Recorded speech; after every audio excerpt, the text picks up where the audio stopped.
On today's episode of Talk Legal to Me, we have my personal friend who is a fitness fanatic. He fasted for 100 hours, if you can imagine. And he happens to be an endovascular neurosurgery physician. Dr. Mohamed Teleb is here to talk all about health, all about strokes, all about fitness, fasting, how he got into medicine. You're going to have a great episode, so buckle up. Welcome. How are you? Doing well. Thank you so much for being here and doing this.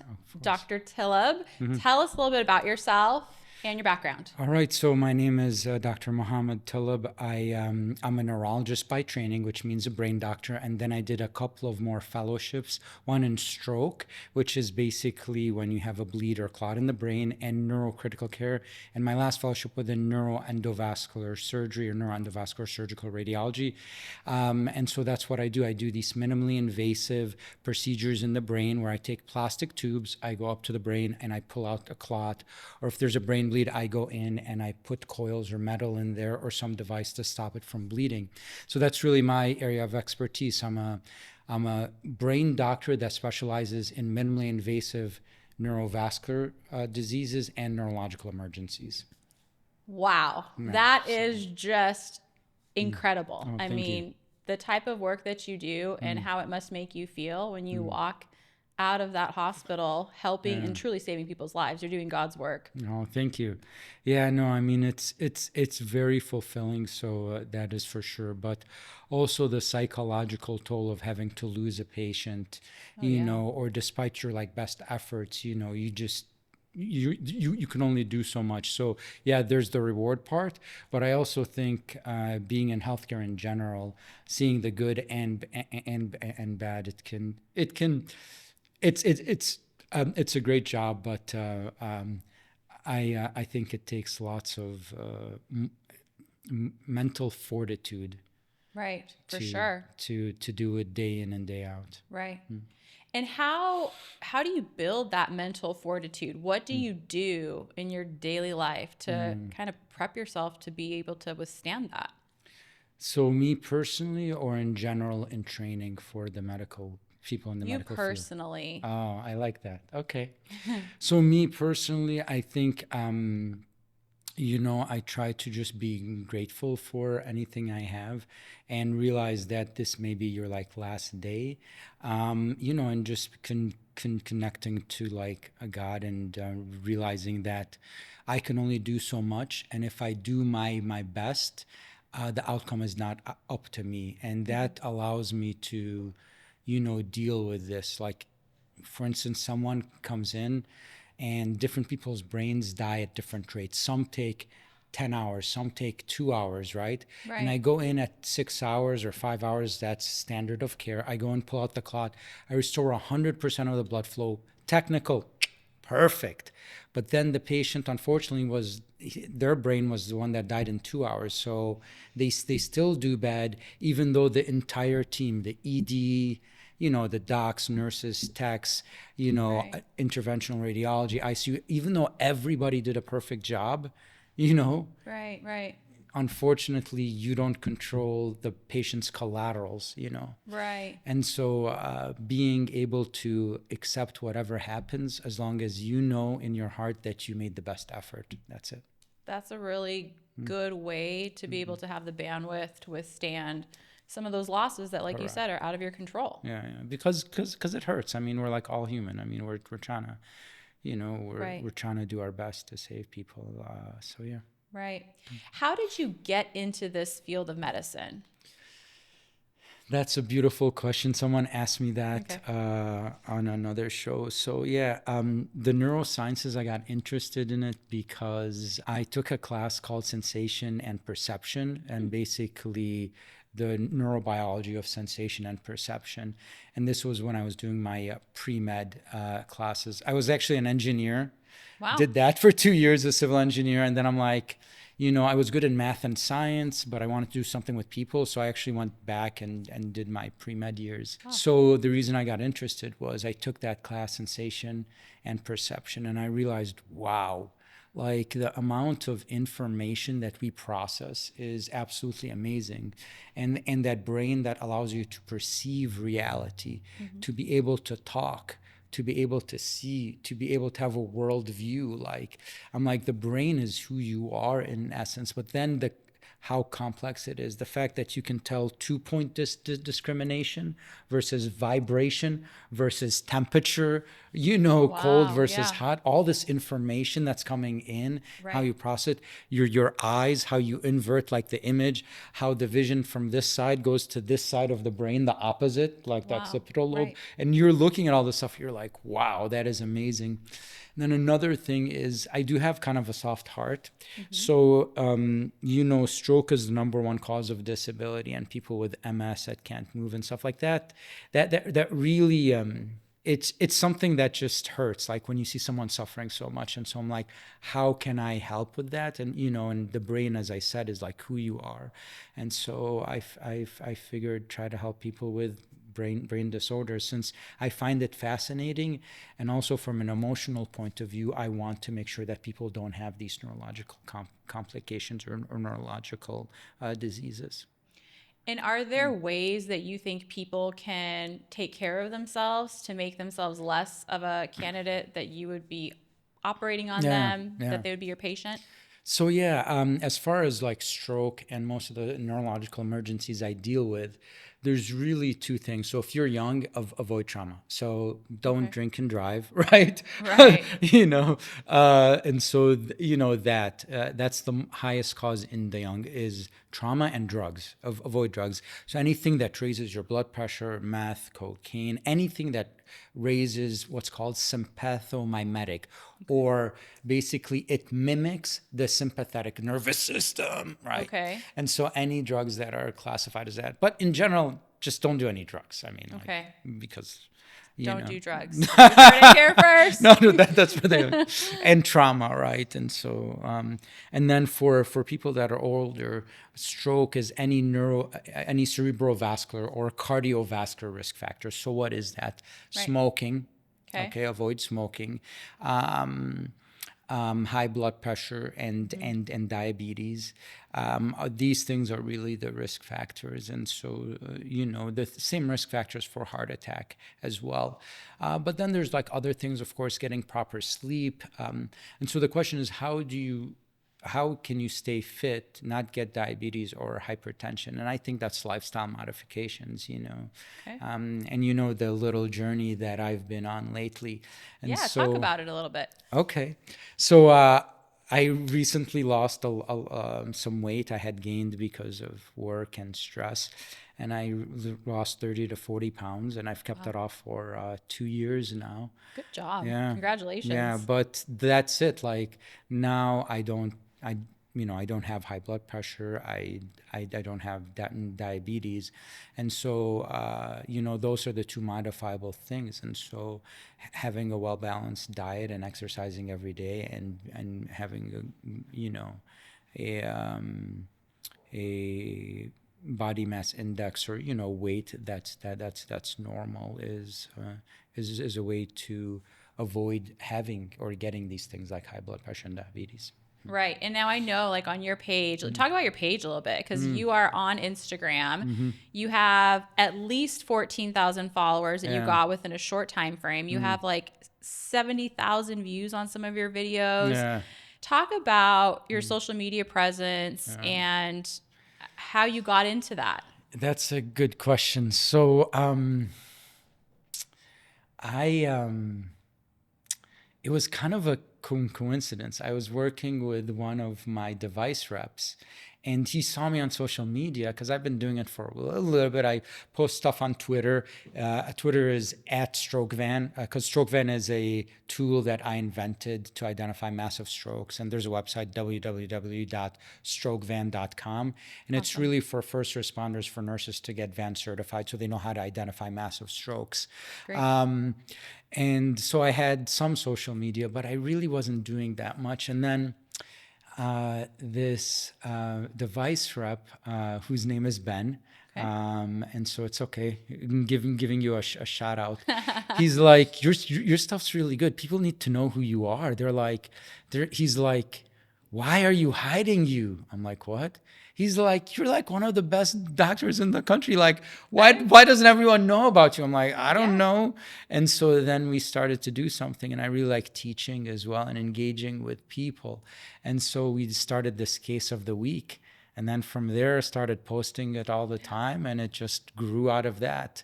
And so, that's how it was. You know, I always have a desire. There's something I made in fellowship with my co-fellows. It's called CKS. What does that mean? Continuous knowledge sharing. And that's my philosophy about how to raise your teams, how to basically get collaboration and transparency. And so I like doing that. I like talking and sharing because maybe someone will share with me too. Right. And so I'm like, I like teaching. I like doing cases. We'll just do this. And we had a good, primarily pretty good response, and people really liked it. You know, people thought it was helpful. People were learning from it. Lots of the fellows around the country were learning from it. Fellows That's are great. Yeah. So fellows, in case people don't know, fellows are people that are doing extra training. So Right. neuro endovascular or neuro IR fellows were watching these videos as they're going through their training, and and that's You it. talk about case of the week. I love case of the week. Okay. The first one that I saw was the one where you got called in to the OR, and like I got chills because Yeah. it's like this guy's, we're in real time with him. Like he's Yeah. going in, he's going to help someone. Yeah. Talk about how you came up with that concept. The case of the week, I just said, you know what, we're doing all this stuff, so let's just share it. People like it when you engage, right? Right. When you look at them in the eye, when you're like, here, I'm looking at you, like I'm with you. You're trying to communicate. People, we got better responses for that.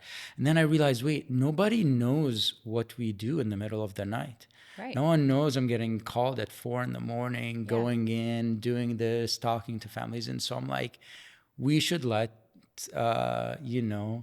people know what we're doing. Right. I mean, and it wasn't really for me, honestly. It was to show how many other people, right? To show like, the ED doctor has to be there 24/7. The ED nurses, like the techs, Right. everybody has to be there, and so many teams, and they're working 24/7. It was really to show all this, but also to showcase like the cases that we're doing at Banner Desert. Right.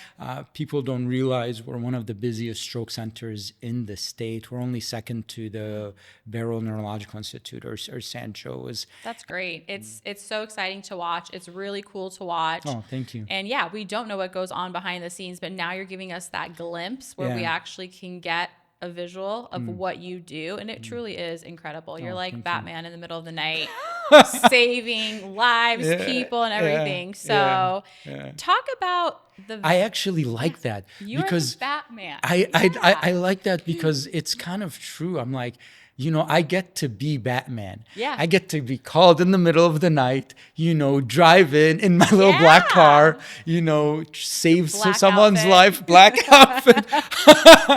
Yeah, and that's what you did this last night, right? You were on call, and I was here on you call, are. Yeah. Yeah, you're right. And so if you think about it that way, no matter how difficult it gets, you're just like, it's a privilege and an honor to be able to do this, no matter how difficult it is, because it does. I mean, it's tough. I have always said about you is that you're so smart, you're so capable, you're so qualified. You're literally in like the upper echelon of the world in terms of professionals. Yeah. And you're so humble, you're so kind, you're so caring. And it's just, people usually don't think that. People usually don't think that there's a person behind the doctor, or the attorney or whoever. Yeah. And so it's just such a kudos to you. Oh, and thank we're you. lucky to have you doing what you do, Oh, literally thank you. helping people every day. I appreciate that. I still don't know how to take compliments. Well, talk about bands and talk about the protocol. I Yeah. mean, you're the inventor of this. Yeah, so it's basically so most people know how to identify strokes. There's a mnemonic called FAST. Face, your face is drooping. Right. A is arm, your arm is weak. Face, arm, speech, you're either slurring speech or you can't talk speech. Face, arm, speech, and then time, call 911. But that just tells you it's a stroke, right? And there's two types of treatments. There's the clot busting medication for strokes that are small, right? Okay. And then you have to activate the endovascular surgery or the stroke surgery team or neuro IR team to come in and pull out the clot. And those are massive strokes. They're called large vessel occlusions, but there were no tests for those. There were some tests, but they were quantitative. You had to add up numbers. And so VAN is actually the first one to use qualitative measures. It's positive or negative, right? And really, some of the nurses in my NPs, they're like, who should we call you on to do thrombectomy or for you to look at the CTAs? I'm like, okay, let me come up with a way that how neurologists or neurosurgeons or neuro-IR, neurorads, or neuroscience docs think. We're thinking cortical symptoms. What are cortical symptoms? VAN, I'm like, I'll just use a mnemonic, VAN. Yeah. And V stands for vision, so you can't see half the world or your eyes are forced over, right? V, vision. A is aphasia. Aphasia is the ability to understand speech. So if you tell them close eyes, make fists, they can do that. And to produce speech, name, watch, pen, Okay. And that's aphasia. If they can't do that, if they can't say anything or they don't understand anything, Right. then they're positive in aphasia. And N is neglect. Neglect is usually with left-sided weakness, where you basically neglect or ignore the fact that you're having a stroke. And so you like show them their arm, and they're denial, like, you're like, whose arm is this? They're like, yours, even though it's their arm. Oh, wow. Or you ask them, are you having a stroke? They're like, no, I'm not. No. And so they're Okay. complete neglecting that side. Wow. How we test it is basically we touch both sides at the same time with their eyes closed. Even though if you individually touch the left, they'll say left. You individually touch the right, they'll say right. If you touch both at the same time, they'll only tell you right because they're neglecting the fact that you're touching them. And so that's it. So VAN is pretty easy. You're VAN positive or negative. All you need is arm weakness with any of those, anything in vision, aphasia, or neglect. If you have no arm weakness, you're VAN negative. If you have no VAN symptoms, you're VAN negative, even if you have arm weakness. That's it. So you need some sort of arm weakness, even tiny little bit of weakness with any of the VAN symptoms. So it's either VAN positive or negative. Do you have VAN symptoms? Yes, positive. Do you have arm weakness? Right. That's basically it. And you invented that. And I invented that, yeah. And I mean, yeah, and in hindsight is like 2020, but I thought it was a good way. And I think if someone asks me, what do you bring like nobody in academics and anywhere, I take the most complicated things and I make them simplified. you're a teacher. I'm a teacher. I'm like, I don't care what it is. I'll get everyone to understand that. And I think that's probably my gift. Maybe because I'm really not that smart. And so I'm like, how would I make myself explain that to me if that was 10 years ago? And so yeah, that's it, that's I think that's where I excel a little bit. That's where you shine. I think that's where I shine, and I had to work on it. I wasn't very good at presenting. Okay. And then I read multiple books. I read a book that you may have done in law school, maybe not. I know that Yasmin did in during her MBA. It's called The Exceptional Presenter. Okay, I've not read that, but I'll put that on my list. Yeah, so The Exceptional Presenter, and it's talking about how to present. Because I got embarrassed so much, I used to stutter too. Now I think I don't stutter anymore because I'm so confident. Now I'm like, what can I do? No, I'm just joking. What No, can I do? no. But the point of the matter is there's all these struggles we go through, inability to talk, literally stuttering, can't give presentations. You know what? Roger that. I'll work on that. I'm going to read books, right? So many times, I fail and I cry and I'm just like, that emotional roller coaster that we all failure. go through. Right. But, I was telling my kids, you know what it is, the superpower? Every time I fall, I get back up. I mean, and great. you've seen it with 7 surgeries. Yeah. But 7 surgeries. But in life in general. Talk about, I mean, that's so great. First off, you're a dad too. You have 7, sorry. 7 kids. No, not that many. 4. Strike that. 4 kids. Well, maybe in the future. I don't know. You have 4 kids, and you're doing all of this incredible work. Yeah. And we talk about that. Talk about the side that nobody sees, right? Like we see you and you're so confident, but it's like it's taken steps to get here, right? And we have our failures personally, and we dust ourselves off and try to do better. Talk about that a little bit, like how you dust yourself off, how you try to better yourself, how you try to improve yourself, day to day. Yeah, so you're asking about external and internal motivation, right? Right. So internal motivation, teaching kids grit. I'm not sure how to do that. Some people have more grit than others, but I think part of it is to tell your kids when they're young, reward their effort, not their outcome, right? I think on the Andy Huberman lab, they mentioned something like that. But I think that's sound wisdom. And if you look at some traditions, they say that as well. Right. I know even within the Islamic tradition, if you stutter while trying to recite the Quran or you're trying to read the Bible, you get more credit for that. Oh. Right. And so this concept of it's about the effort that God rewards. Right. Right. And so you instill that in people that'll give them that perseverance. And so that's the internal. I think the external is I'm motivated by people, and I've been blessed by always having people that, believe in me and that push, whether my co-residents here at the Barrow Neurological Institute when I was a neurology resident, my family, Right. That's just how you believe in me, it's over.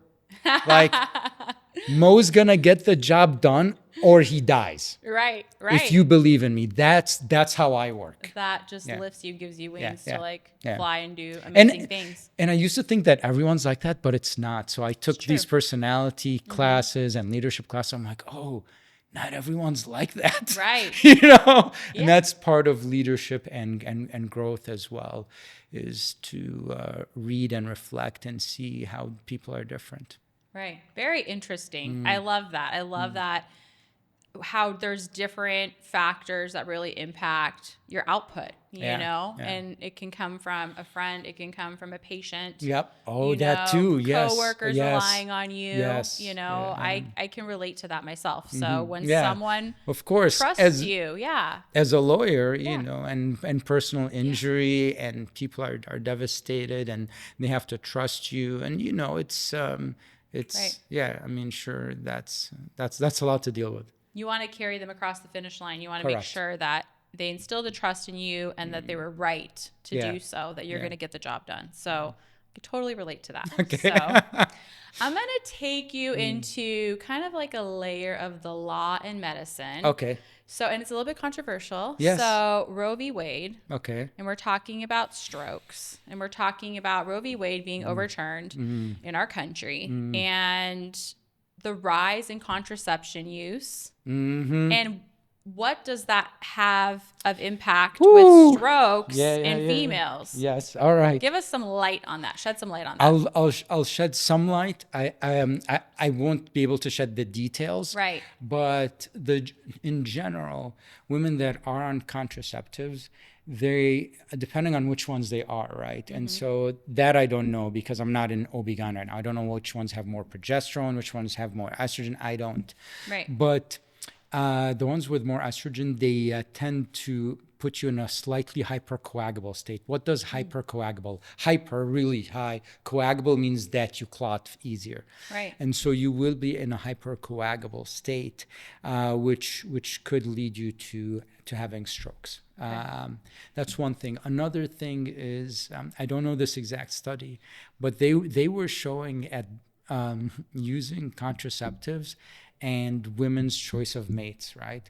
There's something called HLA or immunity markers and all these things, where basically women are able to, from the smell of someone's shirt, tell who they're attracted to because genetically they complement each other. Okay. When you're on birth control, that ability like goes away. Oh, Or sorry, interesting. it doesn't go away. It's not as accurate. Okay. It's So not as it's a little bit accurate. dormant. Yeah. Interesting. Okay. Isn't that crazy? That is really how crazy. It's pheromones and Yeah. other stuff in you? Yeah, but anyway, so Wow. Very interesting. All of that. Now I know you've gone through a great like weight loss journey, health journey, fitness journey. Yeah. Can you talk to us a little bit about like semaglutide and like how that maybe impacts you medically or Ozempic, yeah. A lot of people in the healthcare industry, I'm just going to call you out. The nurses, the docs, like, I'm like, come on, man. Like, I mean, it took me months to lose that weight. all the housewives on top Yeah, of it, and I'm like- smaller and smaller. And so, yeah, so my weight loss journey, as you know, I did intermittent fasting and just worked hard every day, and it took me a while, and I've kept it off. Great. But Ozempic does help a lot because it really decreases your appetite, and it decreases how fast your gut moves, right? So you feel more satiated because it's not moving as fast, right? So there are like side effects. Some people feel some nausea. Some people will lose the fat around their eye. Oh, Right. okay. And so they got that sunken in skeletal look. Right. And maybe somewhat like the fat pads too. But that's, I think, of people that are using it who are, I believe, they looked okay to begin with. Okay. And they didn't have 20, 30, 40, 50 pounds to lose. Okay. But I do think it's a great medication to get you there. The question is, what are the long-term side effects? That's right.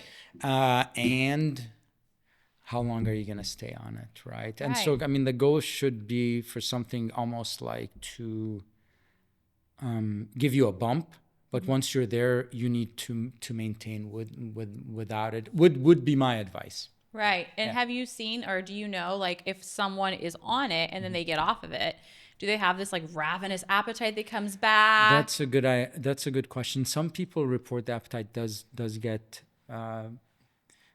bigger again, but now we're talking about behavior modification. I mean, what would be really cool is to change your behavior where you're intermittently fasting while doing that, because you have that willpower.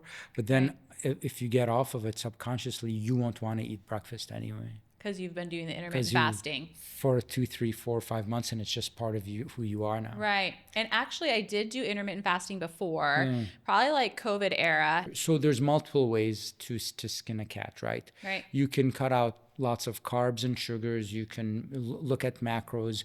You can look at portions, right? But I do believe fundamentally we shouldn't be eating processed and sugary foods. And, you Right. know, that we can all agree upon. Whether you're vegetarian, all meat, keto, all this stuff. I mean, I'm not as concerned about that. Like Right. non-processed and no simple sugars. I don't care what else you do. Calories in, like calories out. But also we have to look at food as medicine. So I do think that's a good way to look at it. I always say I'm going to eat what my grandma ate or what my great grandma ate. Oh, I like that. Because I like they that. didn't have Oreos in the old country. They didn't yeah. have all the boxed goods and all the That's bad true. goods. It was all like fruits, vegetables, Yep. meat on occasion, Yep. that kind of a thing. Eggs. Correct. So Correct. No, that's a good way to look at it. You're absolutely right. Because that's keeping it simple. right. And if you keep it simple, I think the possibility of follow through and people doing it is probably higher. I think so too. All right, let's Yeah. talk a little bit about fitness. So I'm a believer that too much of anything is not good. Is there a point where someone is so into fitness that it can actually be more detrimental to their health than a benefit? Yeah. Everything is moderation. Right. A little bit of resistance will get you stronger. Too much will break you.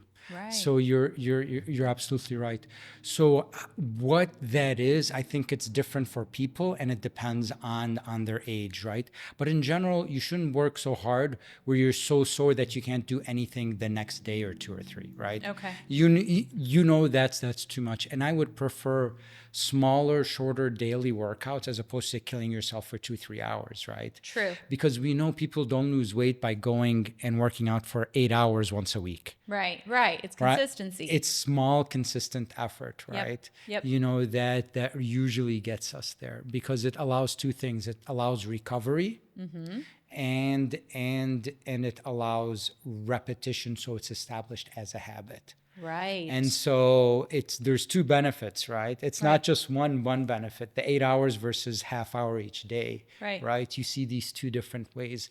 As far as too much, you know, there are some people that do the 100-mile runs and all this stuff. All these extreme stuff we don't need as human beings. But for me, in general, I think you can do more than we expect. I think you can do half hour to an hour of exercise every day. Right. Okay. At almost any age. And is this honestly. like cardio, strength Yeah. training, a So combo? I would do combo because, as you know, it works both. So HIIT training, or burpees is something great. You know, Right. burpees to squats and stuff like that. So I think that's good. But it all depends on what you're trying to do. So I'm trying to dunk again. Yeah. You're a basketball Yeah. player. Yeah. So I've been doing a little bit heavier weight to get a little bit stronger. Okay. And so it just depends on what your goals is. Then plyometrics as well and things like Right. that. But one of the most important things that's helped me is mobility and flexibility and strength through a full range of motion.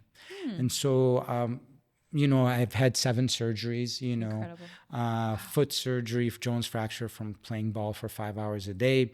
I've had 4 knee surgeries. I had the back surgery as well. And even when I was young, I was running like in between 2 cars, and the license plate went and like took off like a part of my leg. And so that was the first one. I was like 4 years old when that happened.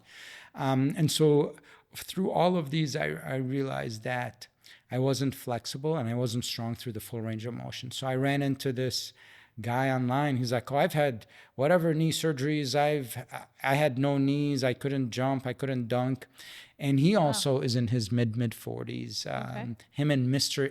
Infinity. So knees over toes guy and Mr. Infinity. Okay. So and he basically looked at it in different ways. He's like, "No, we shouldn't just go to 90 degrees for squats." He's like, "No, we should be able to go have a full strength through the full range of motion and get our knees over our toes." And so I changed my mindset of being strong for the full range of motion from here all the way to here. And from here all the way up. I mean, some people are like are going extreme on this, but I think this tends to be in fitness now. They're like, you know what? We shouldn't just bench like this, right? We should bench all the way, right? Because you want that full range of motion, and it's more functional. Right. But then what it does is it gets your joints stronger, your tendons, your like ligaments, right? And so then you're less likely at getting injured because you've been able to do this with 100 pounds. When someone pushes you back, you're not going to tear your ligaments or tendons. So now I'm strong here all the way to here, right? And the legs and knees and whatever. So that's another thing is like I've trained a little bit different how I do things where I try to get the full range of motion. And that's what mobility is through your full range of motion, because my full range of motion is a little bit different. Right. So flexibility is how flexible you are. Mobility is, are you strong through most of your full range of motion? Okay. Was that too No, much? that's really great, actually. I feel like that's really helpful. And I feel like I've been focusing on not like fast, but like lifting heavier, but with also full range of motion. Yeah. Like, we like to cheat a little bit and Yeah, be like, yeah, boop, like yeah. that was a squat. Yeah. No, get down, squat all the way down with that heavy weight. Do maybe like less reps, but You're really do it getting that full properly. range of motion. Yeah. So, And it's important as we get older. I mean, weight training is very important. Like losing your muscles is one of the biggest ways to get old fast. right. And so keeping that muscle on is important. In addition to that, they found people in their 60s, 70s, when they break their hips, they like, high percent of them die right away, right? Yeah. And so it helps in bone density. Okay. Right. So I recommend for women, look good and weight lift. Okay. Do a lot of There you lifting go. because that'll help you with your bone density, but also with muscle tone, with posture. So you Sure. can look like an elegant queen till you're 70. Right. You And know? if I break my hip at 86, I'm not going to be buying a casket. Hopefully, I'll be trekking on and healing. So it helps with bone density, but then the muscles help in with you less injury. And then there are some people that also they advocate for the fact that muscle releases lots of hormones too, Okay. and it helps you avoid diabetes as well as high blood pressure, right? Because you have more muscle mass, you're moving all the time, Right. and so it helps in so many ways. I mean, and not to mention, brain health too, to avoid Alzheimer's. They said basically being cardiovascularly fit and exercising, Right. helps with that. Now, as far as Alzheimer's and other neurodegenerative and psychiatric disease, exercise helps a lot, but they found that social support network and social acceptance and having people, that affects it even more, which is, to me, the mind-body connection is something that we've been lacking for a long time. It's Sure. been dear and near to me for a long time because the neurosciences and Right. the neurobiology of sensation and perception. But that is huge now, and I know people are talking about it. And now there's biological reasons for this. Very interesting. I like your talk about the mind-body connection. Do you think that that's something that's kind of like lacking in the Western world and maybe is a little bit, in our daily life? I feel like we're just so rush, go, go, and maybe not really connecting the mind, the body, and all of that. Yeah, for sure. I mean, I think, but I think lots all around the world we've been missing that. Now, traditional Right. medicine, yes, I think there was this understanding of the mind body connection. We have a tradition called.